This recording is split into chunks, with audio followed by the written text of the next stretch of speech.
Faith, Fiction, and Folklore, or the Try F podcast, where we try not to F the podcast up. Tonight, everybody's nervous. We're going to talk about choking the chicken. Trevor's nervous. I'm shaking in my boots, but yeah, Trevor's fine. Trevor's fine. He'll be fine. I'm the one freaking out. But anyway, go on. We're gonna listen to a couple of videos on people trying to justify masturbation. I'm very much against it. I don't know what you fellas think, but how are we tonight? I'm fantastic. Just great. I'm going to drink saline fluid. I'm so happy. So. Yeah, I don't know what's up with that. I don't know why you suggested that. Mushroom, please explain yourself.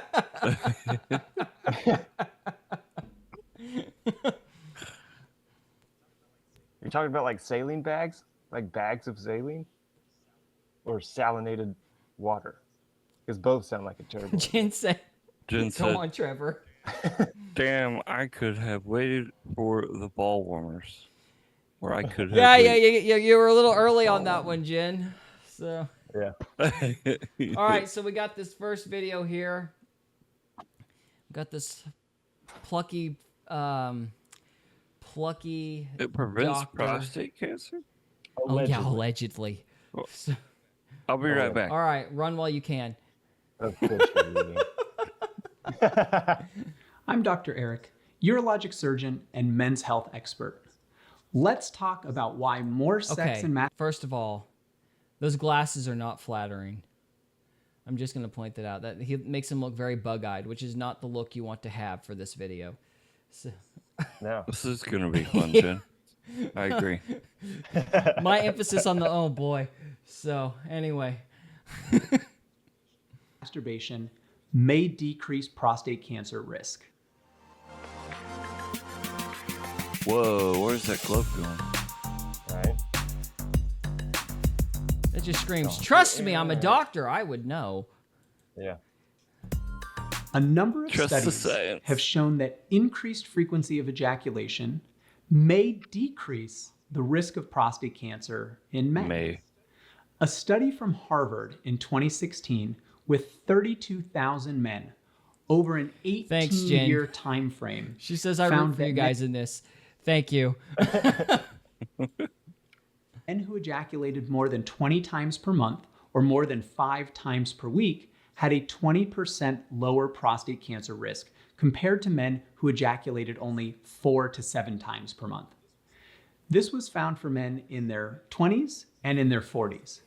This is a significant benefit in the study. Okay, well, first of all, I it got to though? point out there is a distinction between ejaculation and masturbation. Those are not the same thing. So note, very from much a so. philosophical argumentation standpoint, note the bait and switch in terms. I'm just going to point that. I like your Thank catch on you. that. And also note that this guy weighs 90 pounds. So if he believes what he's saying, I don't want to look like him.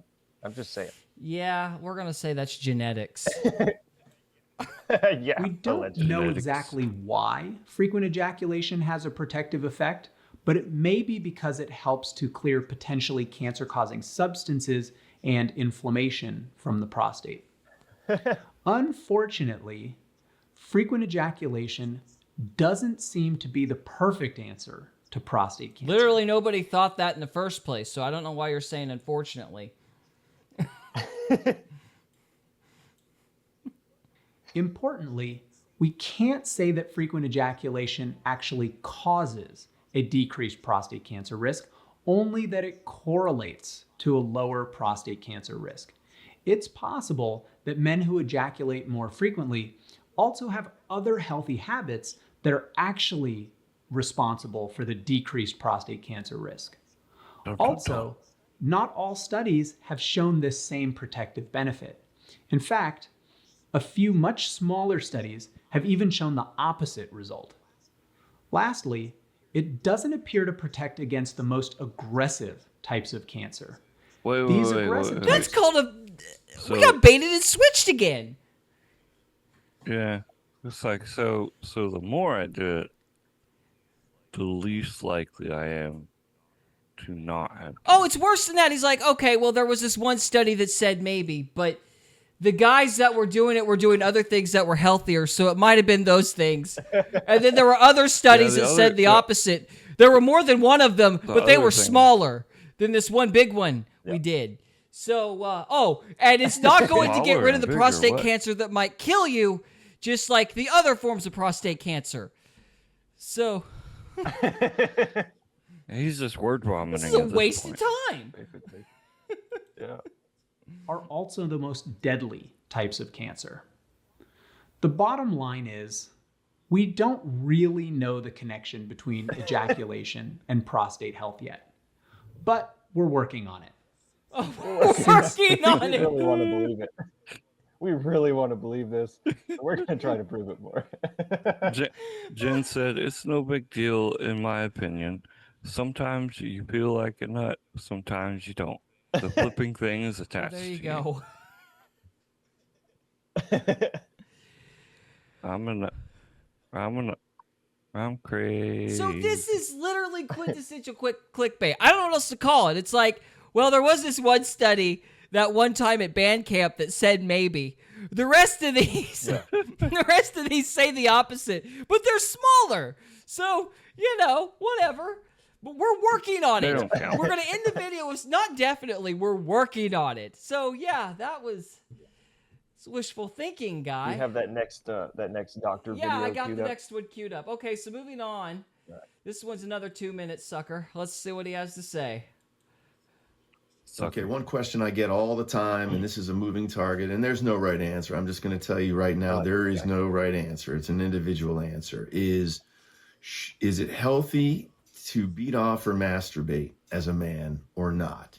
And, for some, with porn and all, it's gotten out of control. It's becoming an issue that people are talking about now because there are people that are, just constantly, hitting the internet porn, and it's affecting their life. Either they're not, now they're not going out, they're not dating. And I think that is affecting our society. So from a societal standpoint, it's probably affecting things. And you hear all the time people that have a hard time performing, with their partner because, let's just face it, the partner's just generally not going to be as good as the porn you've been watching, which is just flowing and is whatever you want to do. So I think there is this movement out there to say, oh, why don't you take a break? It's almost like saying we're going to do dry January from alcohol. What if you kind of refrained from, masturbating, et cetera? Would that be good for you? Now, on the flip side, there's reports, and they come out all the time. They're not conclusive. There's no way that they're conclusive that link, hey, if you ejaculate regularly and if you masturbate regularly, that it's got sort of an anti-prostate cancer benefit, that there's less prostate cancer. So Apparently that's nobody just one really study, but anyway. knows the reality. But if someone's asking me in my office, it's a function of whether you deem it a problem for you. We're men.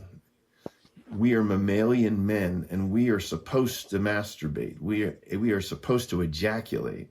That's what we're supposed to do. We're supposed to seek that. That's one of the reasons we leave the house when we're teenagers and we seek a mate. So that is not a weird biological thing. That's kind of what we are supposed to do. If we don't do that, I might imagine that we would start getting away from the built-in defense mechanisms biologically. And maybe if you don't masturbate, it's not good for you, and maybe it's not good for your prostate, et cetera. But we don't really know. But, And you get if blue you're in a balls. situation, Sorry, if you're a Trevor, what? young And you get blue balls. There you go. Yeah. person, you shouldn't have any problem ejaculating in front of a partner. And if you are, and it's because you're masturbating to porn all the time, then I guess from a psychological standpoint, it makes sense for you to hold off. From a societal standpoint, I guess. But if it's not causing any trouble in your life, you still have no problem with performance, and you're happy, and you're just, happy that you don't have to put porno mags under your bed like I used to have to do when I was a kid, so be it. But if it's harming you, your relationships, and your life, then hold off. Okay, so that guy wasn't as What are your thoughts, Gary? well. I'm looking at what Jen said. I know God said, "Thou shalt not spill thy seed," but it happens. Okay, so there's actually a specific biblical story. It's about Tamar and Judah's sons. I cannot remember the name of the guy.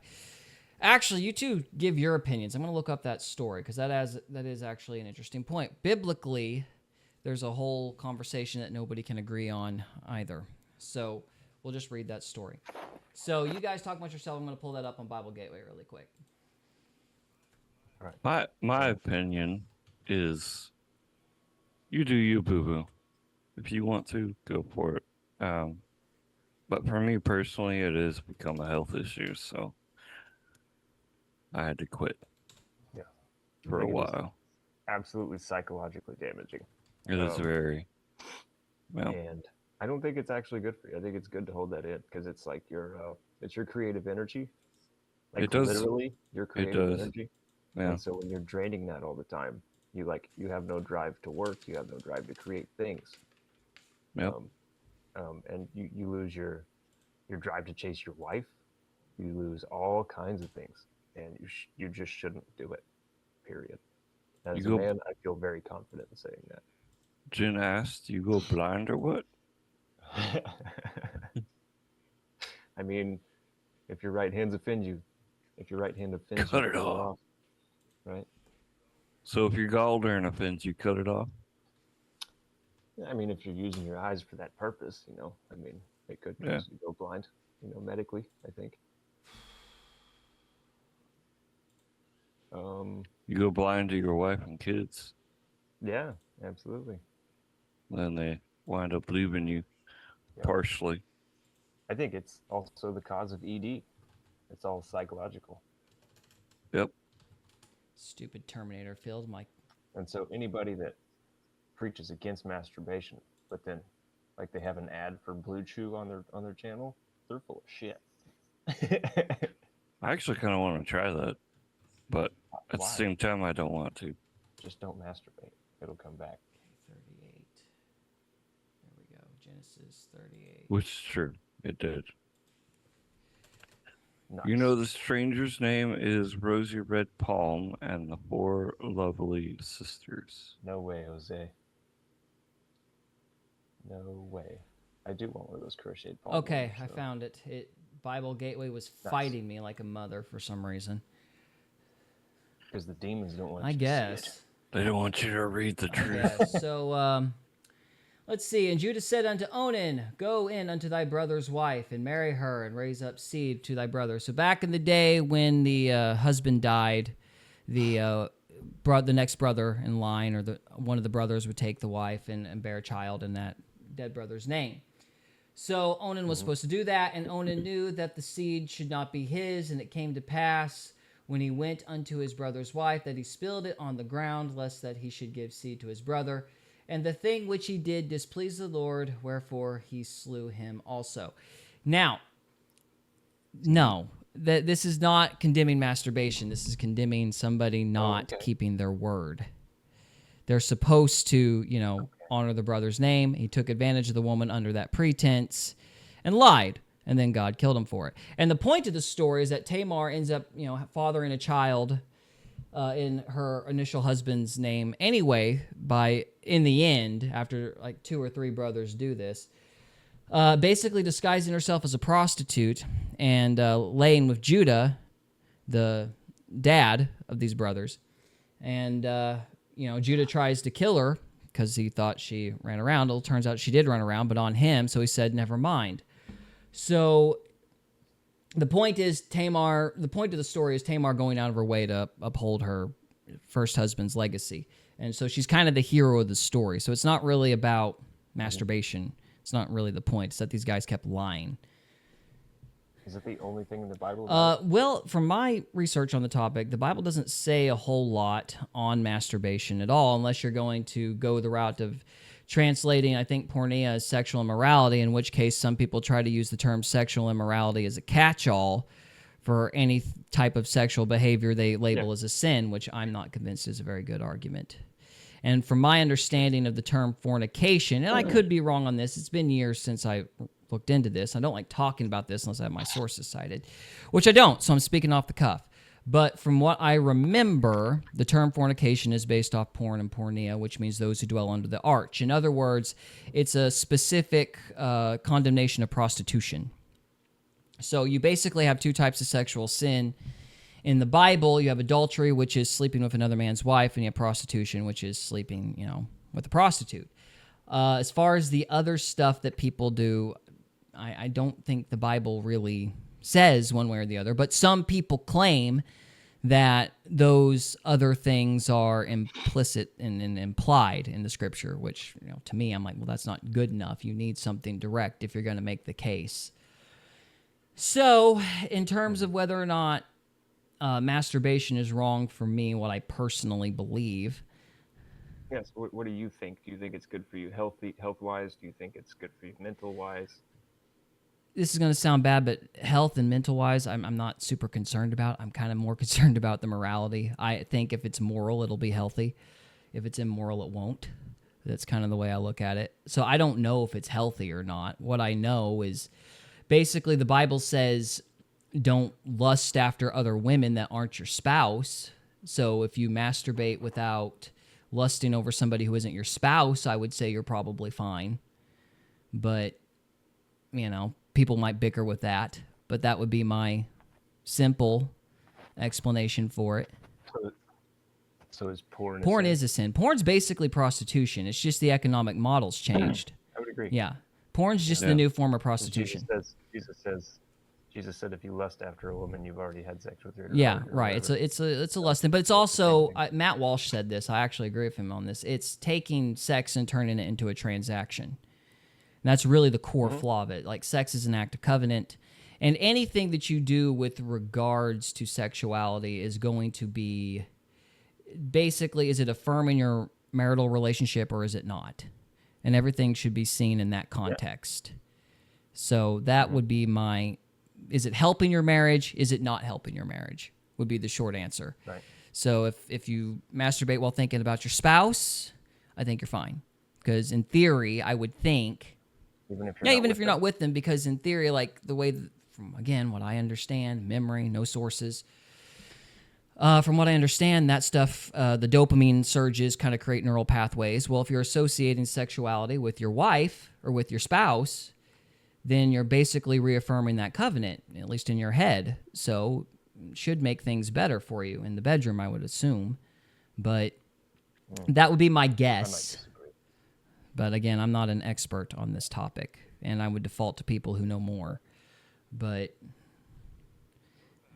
what about oh, go ahead. When I quit, I had to actually, it was like I almost broke a contract with myself.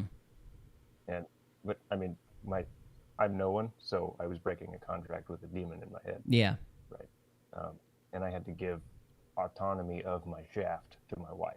Like, that it doesn't belong to me. It's like, not right, like your body isn't yours, it's your spouse's. Yeah, that part of it. I think that's a fair way to look at it. And it really helped my relationship a lot. Okay. Yeah.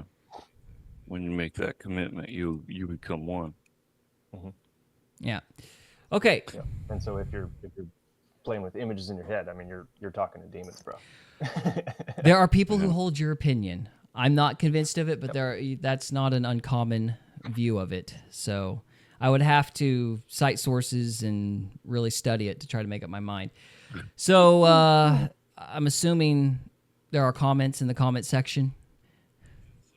Jen said, LMFAO, dude, the thing needs relief, and you handle that if the wife isn't handy. No, then you take that creative energy and you turn it into something external, and you build something. You create something. You do something with your business. You turn that energy into something else. That's what men do. That's what they're supposed to do. So you'd argue that angst is just energy that you could transfer and turn into something else. Absolutely. Okay. Well, there you go. And, I quit like 4 or 5 years ago.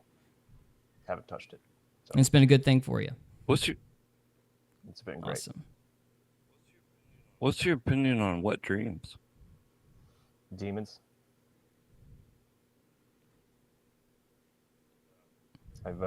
Every time I've had one, I've been in a very, very vulnerable state. Yeah. So. Makes sense. I think they're demons. Jen said, or if she ain't giving you any. Well, then I need to improve as a husband.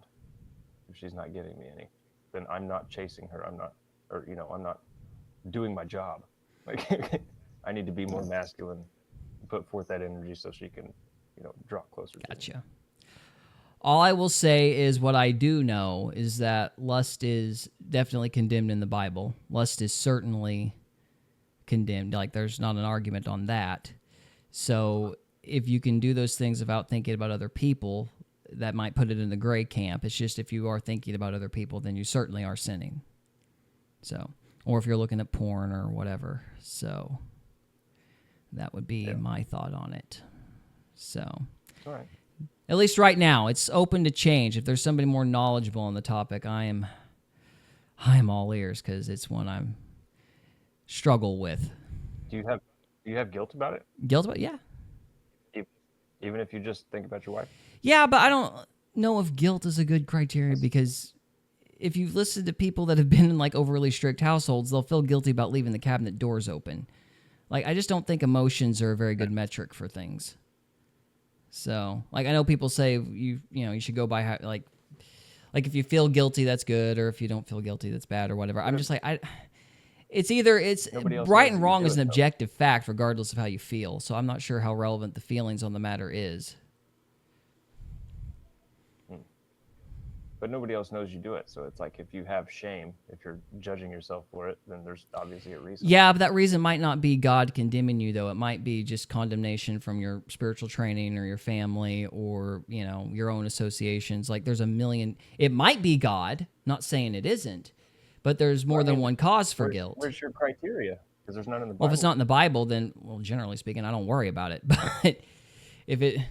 Well, yeah, but so why is there shame there? Again, I would say training. Like, if it's not in the Bible... From what? That's what I'm asking. Like your church or your parents or the way you were brought up. Who condemn it? Yeah, who condemn it? Like, you're taught something's bad, so you feel guilty because you were taught something for years. In your personal journey, who has condemned it? it? For me personally? Church, family, basically everybody I've ever been around. So there's not really been, an opposing force other than me reading the Bible and going, wait, this isn't in here. How does that work? And being confused by that because this thing I was taught my whole life wasn't in the scripture directly, and that threw me off. So it's like when I read it and studied it, it wasn't there, which confused me. So if there's some nuance I'm missing, I'm all ears. But, if it's not in the Bible, I'm pretty dubious about the moral, like making an affirmative, this thing is wrong, that thing is wrong. Like, it has to be in there directly, at least in my mind. So, but maybe I'm wrong about that. All right. Maybe I'm wrong about that. I'm open to having my mind changed on the subject.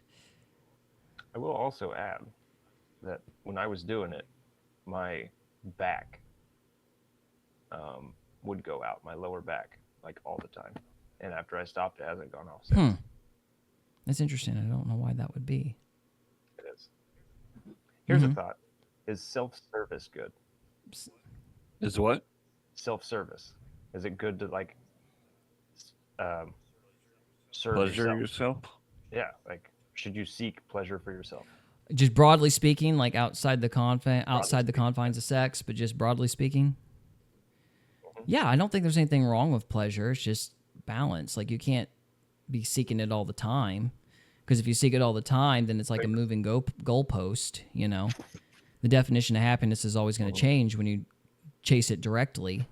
So, you should focus on doing the right thing, and by doing the right thing, you'll wake up one day and find yourself happy. But if you chase it directly, you're never going to be content, because there's always going to be some new thing. Ben asked, why not? To which part? Maybe self-service. Oh, why? I don't understand the question. Yeah, sorry, I don't. Be pithy, Jen. Be pithy. Yeah, that. Why not self-service? Okay. Why not self-pleasure? Well, I would argue that you need to remain neutral, at least as a man. I mean, I think self-care for women is kind of important. But as a man, you should be stoic and neutral, and God takes care of you, and you take care of everybody else. It's like the order of man, like God. So selfless in a way. Yeah. In a deeper sense. You take care of everybody else, and God takes care of you. Well, by your argument, and this would be kind of my point, you're designed for that. And so you're going to find contentment and satisfaction to help others, like to provide for your family, to focus on other people, to better your community. That sense of purpose is what gives you contentment, which is true happiness. And so by focusing on others, you find yourself happy because you're doing the right thing. You're operating in the way in which you were designed. Yeah, so I mean, we're actually in agreement. Self-service is stepping outside of that. If you're chasing it directly, and if you're chasing it all the time. When I say, I would argue it all. When I say, when you say self-service, I'm thinking for example, pleasures of this world. Pleasures of this world. Like in the hedonistic. Be in the world, not of it. Right. Yeah, the pleasures of this world. As far as I don't know, pleasures of this world, alcohol, fun in general, I'd say balance to that. But as far as ideas or coffee. Or as far as ideas the spouse, your spouse existing to make you happy or whatever, or some leaning on other people to make you happy, or getting married to be happy, or things like that. I would say in those kinds of situations, you need to focus on doing the right thing, and you'll wake up happy in those circumstances if you prioritize doing the right thing over searching for happiness. Yeah. Seek ye first the kingdom of heaven, and these things will be added unto you. Yeah, exactly. So, yeah. Does that cover it? I think so. I thought I had one more point, but I can't think of it. What if your wife wants you to self-service? You want my real opinion? Sure. That's her demons trying to manipulate, bring you down. Yeah. Personally. But I'm no scientist, so.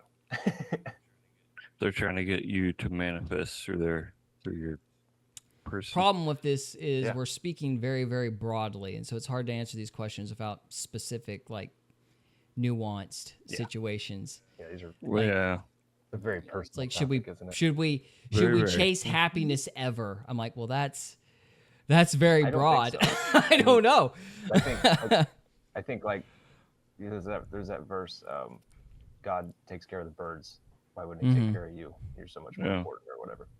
So I don't think we should seek self-service at all as men. Well, I mean, that verse is referring to not worrying, but I do think you have something to say. Don't worry about I do think there's something to say that, as men, we are designed with a specific purpose, and by chasing that purpose, which is to provide for your spouse, provide for your family, better your community, by looking to help people outside of you, I think you do find contentment in that, and that's a deeper, better contentment than chasing partying or the cares of this world, if you want to put it that way. So, I mean, I do agree with that aspect of it for sure. Just broadly, generally speaking. So, Ben said, you should always be happy and do what makes you happy, but be humble with what you do have. The rest falls in place as you go. Well, there you go. Right. So, okay. Amen. Well, that wasn't so bad. We It got was through awful. that. I feel so. I didn't know where this was gonna go. Terrible. I was like, So I didn't either. No, that turned out well. So okay, gentlemen, any final thoughts? I'm gonna go self-service. Nope. You selfish piece of. Okay. Thank you. Go do something for somebody else, Trevor. Well, Cody, do you have any? I'll drink coffee to that. Drink coffee to that. There you go.